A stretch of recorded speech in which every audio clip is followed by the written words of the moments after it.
activity ngayon ay ipinakita natin sa publiko. Andito nga ang ating mahal na Pangulo para makita rin niya yung proseso na pag-distract ng mga nakumpiska, mga na-discover, at saka yung mga droga na pati yung mga ebidensya galing sa korte. Of course, may court permission yan.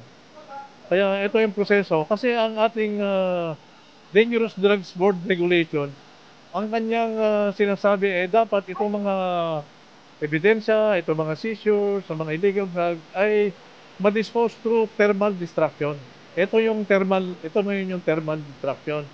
And by any other equivalent means. Yung equivalent means, pinag-aaralan pa ng Dangerous Drugs Board kung ano yung pinaka-feasible. Dahil sabi na rin ng Pangulo kanina, yung gaano kahaba, itong ganitong klaseng makina ay kailangan 12 hours yan na yan, sinusunog. And then may cooling off period na 11 hours. And after the cooling off period, ini-examine ulit kung meron pang traces, even small traces of yung drugs yan. Ngayon kung wala na, okay. Kung mayroon pa, ibabalik ulit. Same process.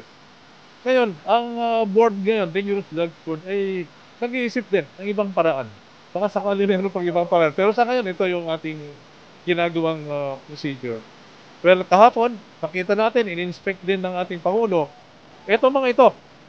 At nakita niyo kung paano i-store yan sa PIDEA storage room laboratory. Paano sinisafeguard at nila sa isang secured na area rin, nakalock din, may mga insulating witnesses din, wala doon sa pag-area of seizure to the storage area hanggang dito sa destruction. Ito yung buong proseso. Pinapakita kasi natin, ang pamahalaan pinapakita sa publiko na yung proseso ay transparent.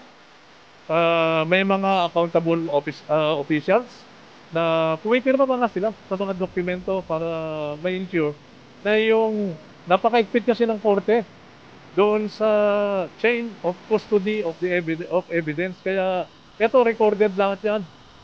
Of course, kasama ang media sa pag-i-ensure na transparent ang proseso. Kasama rin ang ating mga taga-DOJ at mga elected officials. Pero kanina nakita natin, andito po si Governor ng Tarlac at andito yung Mayor din ng Bamban.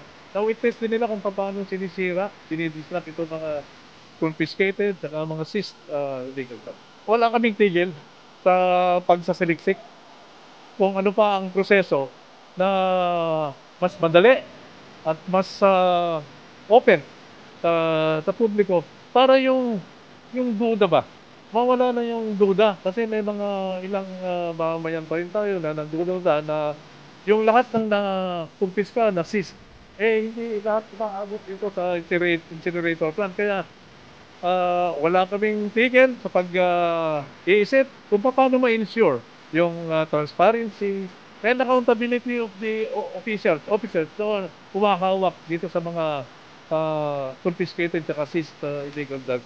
Kasama na yung mga ebidensya.